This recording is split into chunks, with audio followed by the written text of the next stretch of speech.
The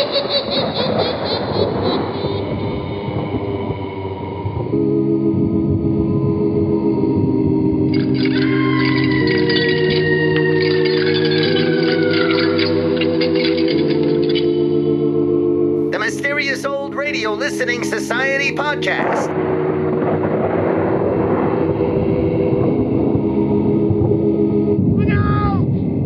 Welcome to the Mysterious Old Radio Listening Society, a podcast dedicated to suspense, crime, and horror stories from the golden age of radio. I'm Eric. I'm Tim. And I'm Joshua. We love mysterious old-time radio stories, but do they stand the test of time? That's what we're here to find out. Today we continue our Patreon pledge drive with part 3 of the McCormick matter from yours truly, Johnny Dollar. If you already support this podcast, thank you. If you don't, we hope to change your mind with a month of bonus episodes, Patreon previews, and special releases like the one you're about to hear. In a departure from our usual recording process, all three of us are listening to this story for the first time. Not only that, we're listening to it together and recording our thoughts immediately after hearing each episode. In this way, you'll get our real-time reaction to the story's cliffhangers, plot twists, and final resolution. We're also releasing episodes daily, allowing you to enjoy the story in its original, serialized format. So now let's listen to part 3 of the McCormick matter from yours truly, Johnny Dollar, first aired October 5th, 1955. It's late at night, and a chill has set in. You're alone, and the only light you see is coming from an antique radio. Listen to the sounds coming from the speaker. Listen to the music, and listen to the voices. From Hollywood, it's time now for Bob Bailey as... Johnny Dollar. This is Jules Martin. Lieutenant Martin? Yeah, that's right. I got a message you called while I was out and left this number. Yeah, I want to talk to you about the McCormick case, Lieutenant. McCormick? $100,000 burglary out on Long Island back in 1951. I was the officer in charge. Who are you? Insurance investigator. I got a tip that an ex-convict named Joe Panny might have pulled it. I'm at Panny's hotel. Well, let me know how you make out. Say, listen, his room's been torn apart. Every inch of it's been searched. And when I came here tonight, I got socked by a woman with a gun. Give me that address.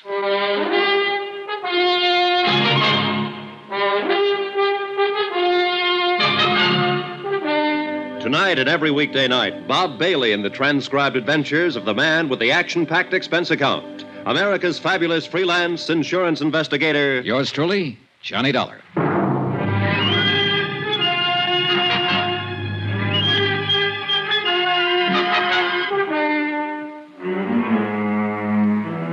Expense account submitted by Special Investigator Johnny Dollar to the Allied Casualty and Insurance Company Limited, Markham Building, Hartford, Connecticut.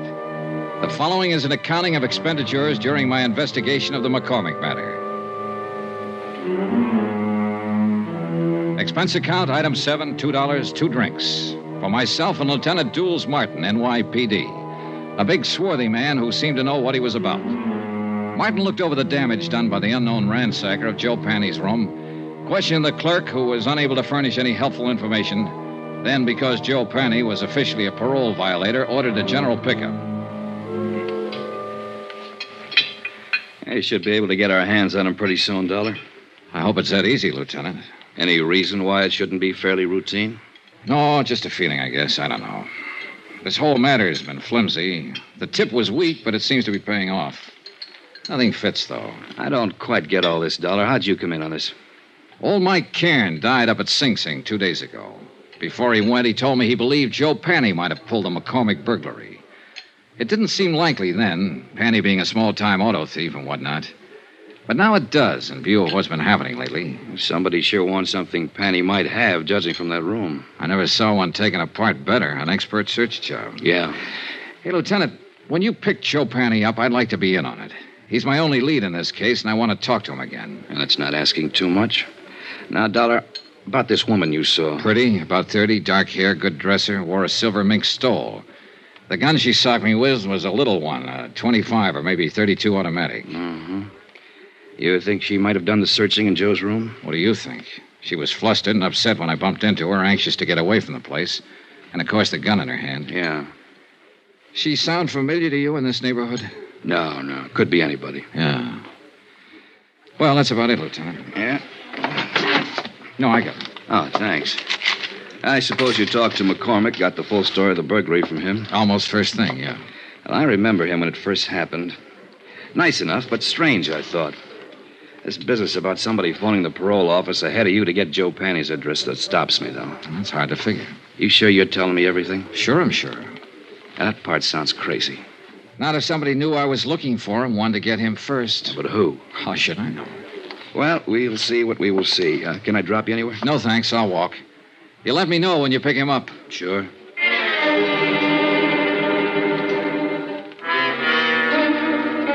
2 days passed, and I didn't hear from Lieutenant Martin. I finally phoned in, and a supplementary had turned up, no leads. Martin had men watching Joe's hotel. His former friends and acquaintances were being checked. Meanwhile, I decided to try and find out who the dark woman in the first stole had been. It seemed pretty obvious that she had just come from Joe's room, that she knew him or was connected with him in some way. So once more, I combed over Joe Panny's file at headquarters, this time looking for a woman's name.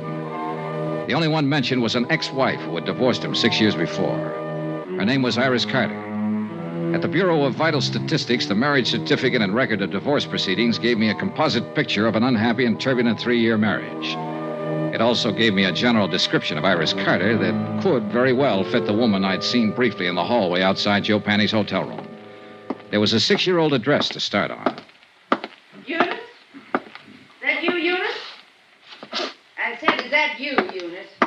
No, ma'am, I'm not Eunice. Oh, no, you sure ain't.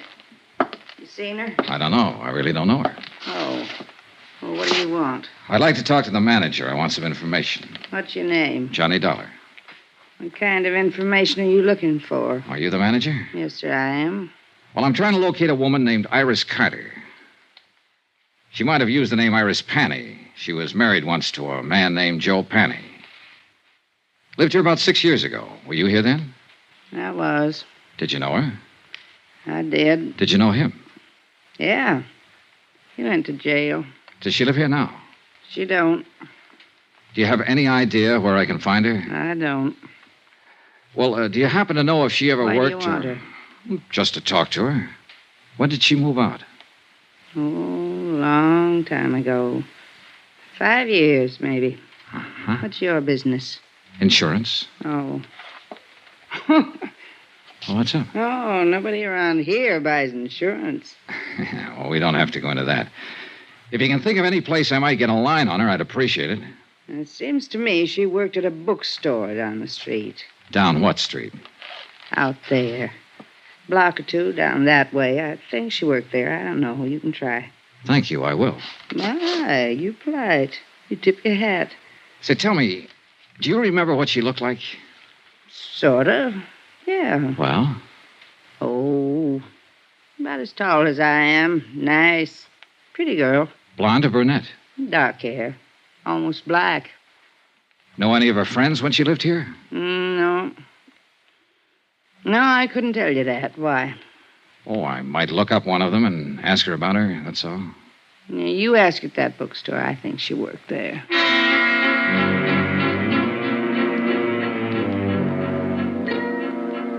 The bookstore Iris Carter Panny had worked in was as dismal as the neighborhood. The proprietor, a Mrs. Oles, yielded a little more helpful information than Iris Carter's former landlady. Yes, Iris had worked there for about 6 months. She'd quit almost 5 years before. No, she didn't know where to find her.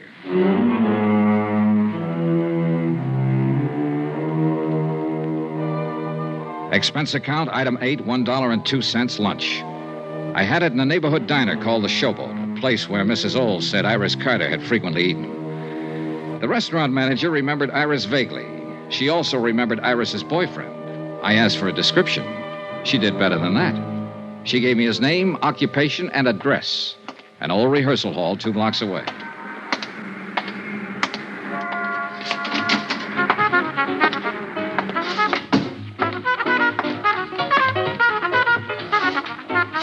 The 5-man combo working there was really putting it out.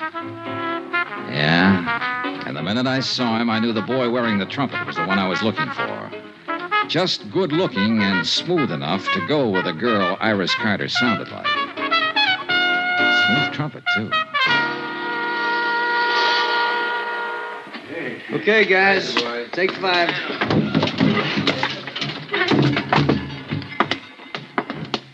I'm looking for Jack Lang. You found him. I'm Johnny Dollar. Could we talk a minute? That's about all I got, Mr. Dollar. Want to smoke? No, thanks. Oh, man. Gets real tired out about this time of day. Yeah, imagine it does. The way you put it out. Well, everybody to his own racket. What's yours? Insurance investigating. Okay. Now what? Well, I've been asking around the neighborhood, and they tell me you once knew a girl named Iris Carter, or Iris Panny. Iris Carter. Go on. I'd like to find her and talk to her, and I thought you might be able to help me. Go on. I want to talk to her ex-husband most of all. I thought somehow she might know where to find him these days. He's in the can. He was released 3 weeks ago. No? Any ideas? No. I thought finding her might be a shortcut to him. I wouldn't think so. They were all washed up when I knew her. When was that? 5 years ago. She hadn't seen him for over a year then. Uh-huh. She didn't have much use for him. I don't blame her. How long did you know her? No. We went together for a while she worked at some crummy bookstore. Then she moved away, and I didn't see her after that. I think she said something about going back to Ohio. You think? I don't remember offhand. Well, let me put it this way. As far as I know, she's in no trouble. The one we want is her ex-husband. You'd be helping a lot if you could tell me where to find her. I don't know. I honestly don't know, and I sure wish I did. I'd like to find her myself. Why? Well, when she went with me, wasn't any good. I think she just walked out because she was tired of losers. Sick up to here, you know what I mean? Can't blame her. He gave her a pretty bad time. I didn't do much better. But now I got something. It's this little 5-piece outfit. Not much, but something.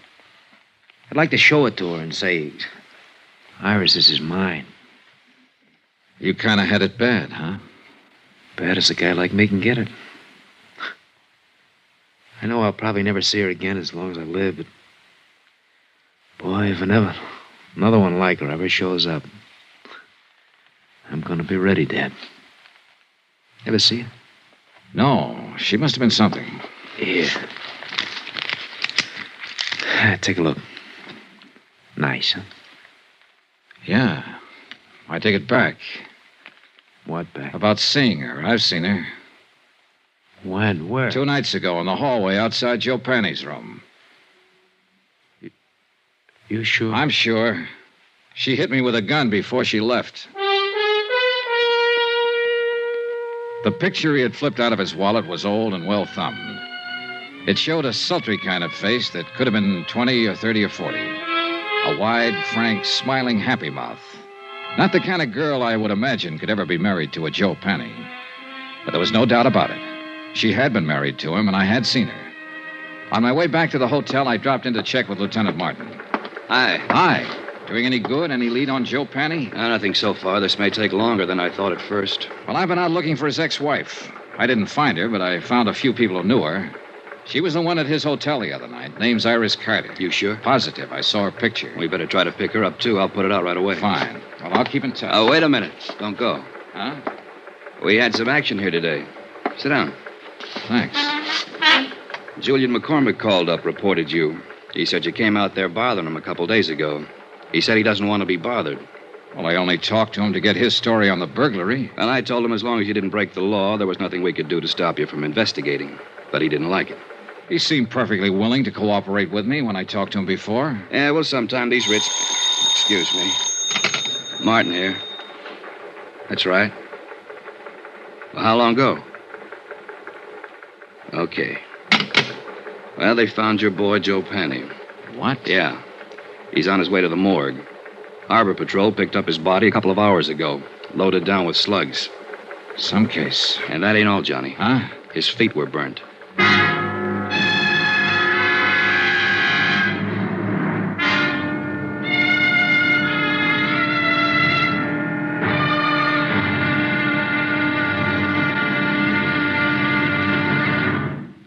Now, here's our star, Bob Bailey, to tell you about tomorrow's episode. Thanks. Tomorrow, a phase of this case that ought to be called the Talking Corpse. For believe me, this one said plenty. Join us, won't you? Yours truly, Johnny Dollar.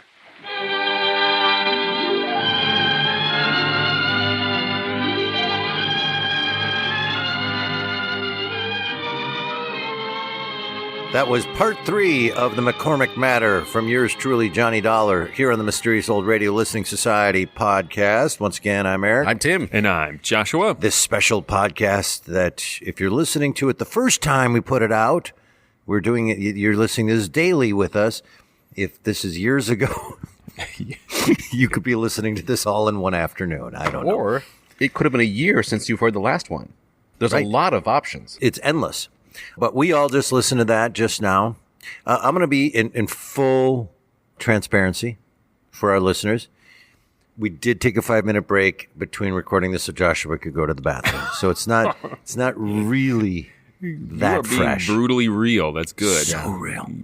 I'm Peek real. behind the curtain to watch me pee.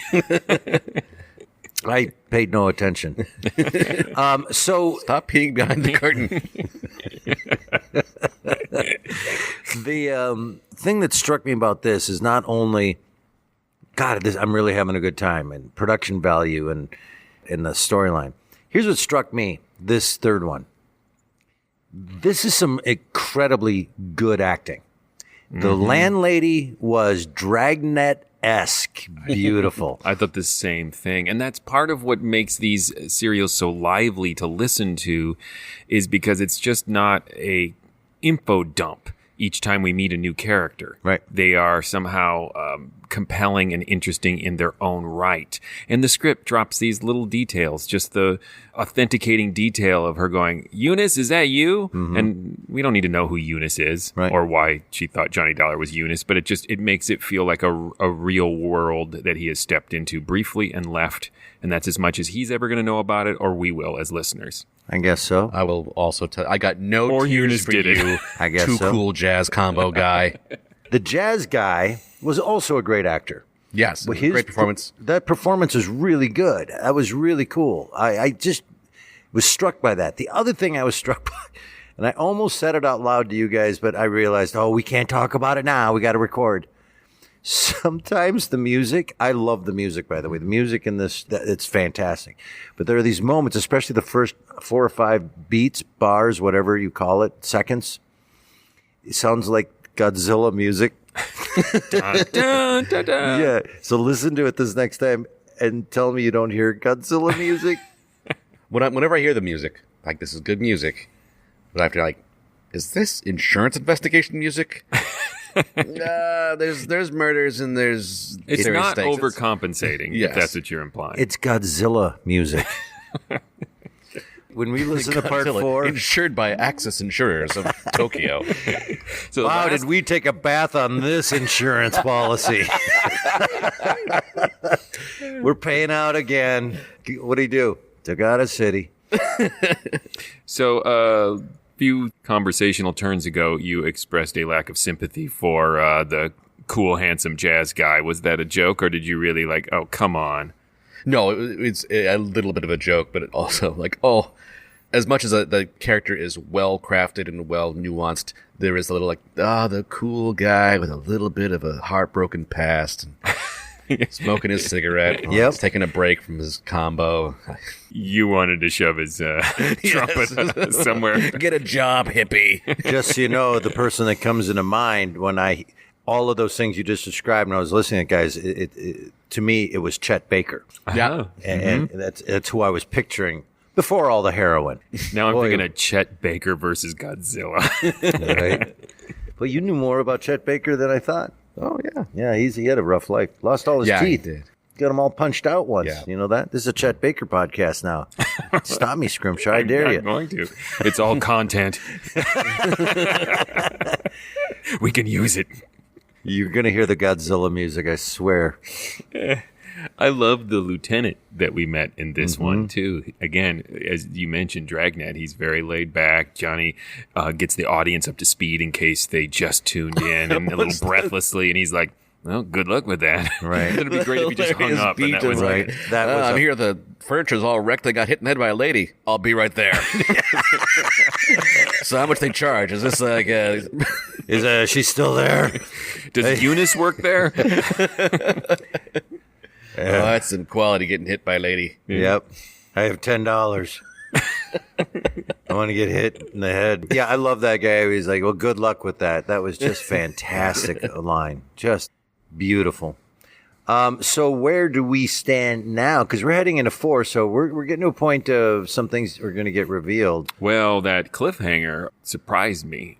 Well, not that JoJo ends up dead, but the burnt feet implies he was tortured somehow. Yeah. And I was like, ooh, they got hard-boiled there. I don't know. I think he was doing one of those courage walks at like a corporate camp. I think he was scooting across a 1-inch rug.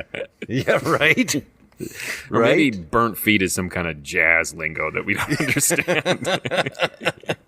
He's really burning them feet tonight. It was a corporate retreat, and now he feels more confident. And then he died from poisoning. Random theory, and gunshots, apparently.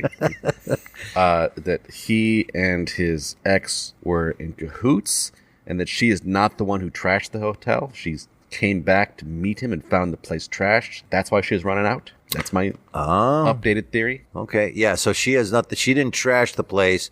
Like she might have the jewels, and was like, "I'm going to go meet up with my ex, and we're going to share these jewels or whatever." Whatever you do with jewels. We're going to look at them. Let's look at these jewels. But then he was gone, now dead. So she's got him, and they're trying to find her. I'm still going with, listen, I'm going to be so wrong, but I am sticking with my theory that somehow those jewels are still in the safe of McCormick. Could be. And that he's involved. I think Tim's initial suspicion of the other insurance agent is strong because you go back to the clue that jewels are hard to get rid of, right? Yep. And who would know how to get rid of these jewels but an insurance agent who can maybe work around from the inside, perhaps? And if you go with the idea of they didn't get rid of the jewels, you can't get rid of the jewels. So how do we get money for this? How do we do it? We report them stolen and keep them hidden. You know what I'm saying? They got $20,000. Plus, the way he had that Jack Benny conversation with him in episode 2, not allowing him to speak was interesting. Like cutting him off. There's something like, you can't do this and you can't do that. So therefore this and that, right? That's all true, right? So there's the facts. Goodbye. So there was something about that patter. And have we actually met McCormick's wife? No. Or maybe we have. Yes. Oh. I was trying to do the math of like married 5 years ago, supposedly breaking up with other boyfriend 5 years ago. There's maybe. Mm-hmm. Maybe he went out to get the newspaper and the sidewalk was really hot. We're still in the burnt feet scenario. I thought we were back to McCormick, and I'm like, and that is pertinent to I wonder if it's the Empire that makes all the seasoning. Yeah. McCormick. That's why they're rich. We're going to give him the old spicy foot treatment. Well, I think I am really enjoying this. A little more cereal. cayenne. I'm really enjoying it, but I don't think I'm enjoying it as much as Eric because he adds this whole nother level because he listens to this and Jack Benny is in it, Godzilla, and Chet Baker. So yeah. That's why I get so confused because those things enter my head and then I forget that that's not really part of what's happening. And then I'm like, oh, Chet Baker did it. Now Raymond Burr's in it because Godzilla. Well, and I first sort of came across the Chet Baker story secondhand through Mo Better Blues. Oh. Which incorporates some Chet Baker elements in the plot of it. Never saw it. Good movie. I'll get on that. Until next time. Yours truly, Johnny Dollar, is transcribed in Hollywood. Written by John Dawson, the entire production is under the direction of Jack Johnstone. Be sure to join us tomorrow night, same time and station, for the next exciting episode of Yours truly, Johnny Dollar.